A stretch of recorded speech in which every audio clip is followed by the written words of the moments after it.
All right, so here we are walking around the Swing Max Hitch. People were asking, how's it work, etc., etc. So, hooks to the tractor via 3-point. We had to put a longer drive line in because we wanted to use the quick hitch. So, had a new drive line made, and no big deal. So this is rigid. These gauge wheels just, kind of touch the ground. I think he's parked on a little hill. They want this top link to be just dancing in here, a little loose. You're not holding the weight of this up with the tractor. So you have a PTO pump. It's custom. The bungee must have broke yesterday. Anyways, you have a PTO pump on top of this gearbox, which is a through and through. So the front baler is driven via gear from the PTO.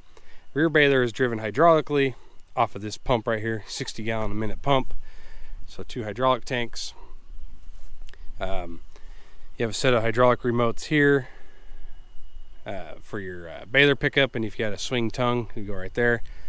If you can see right here, they are electronically controlled, but you have valves right here so you can run them from the outside, which is actually really handy. You have a main power. You have a 175 amp connector. Goes up to your battery box to run everything. And then let's go to the other side here.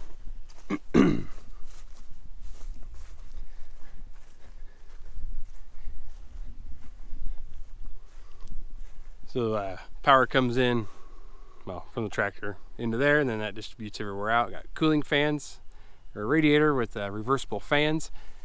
This has about 50 hours on it. We've had no issues with those plugging up. They work really well. And then, so here's your remote hydraulic valves. It takes one set of tractor remotes to run the steering for the hitch and your baler,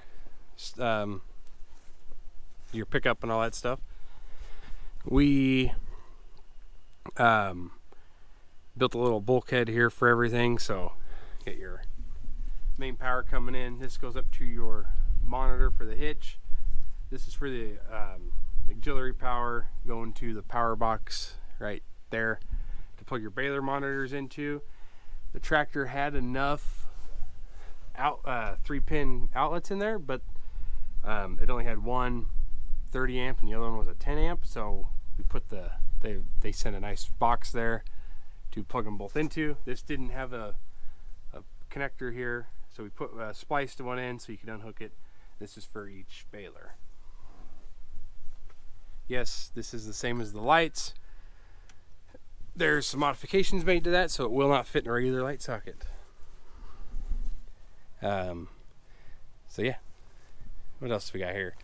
Got your redundant angle sensors. There's 2 of everything on here. So if something quits working, there's one there to pick it up.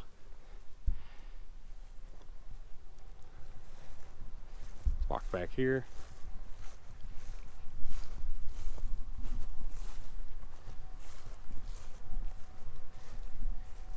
Here is your LiDAR camera. There's your motor. And then on the back of the motor, there's a gearbox with the PTO shaft. Once again, you can manually run your baler pickup from back here. Lights, baler controls. We added some wireless cameras back here. They give you a 3-pin outlet back here for power, which is pretty nice. We got a wireless camera back here on the back. Got one right there.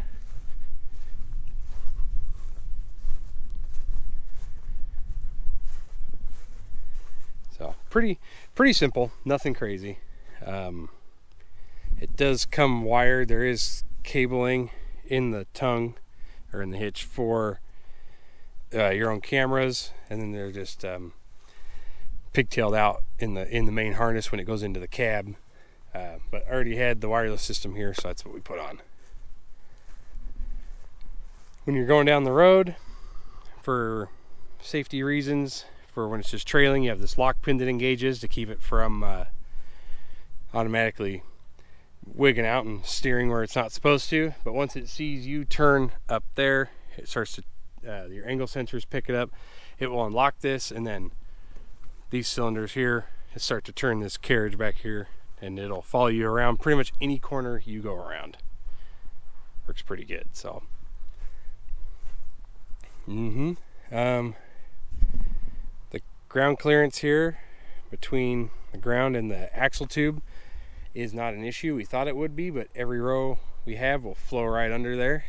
And the other day when I was baling, the row was about even with the middle of the camera. So as you can see, it's wearing the paint off the bolts right here of the pump or the motor. So kind of just right under.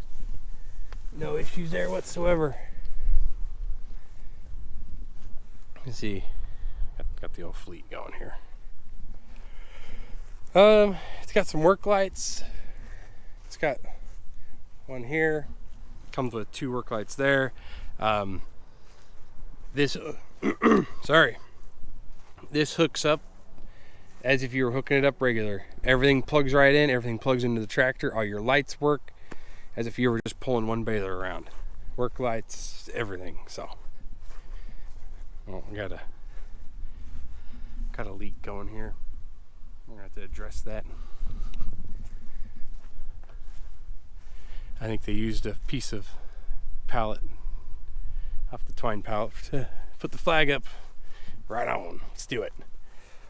This tractor, horsepower wise, is about where you want to be. It's 200 horse. You could probably go a little bit smaller physical size of the tractor, but it's what we have, and it works pretty good. So one thing I did note, you do notice, is since this doesn't articulate, it's mounted rigid, it's like you have a drawbar that is an extra 8 foot long. So your mounting point for this is way out here. It does kind of throw the tongue of this baler around a little bit, but it's not hardly noticeable. So yeah, that's about it on this. It pretty straightforward, pretty simple. Yeah, there it is.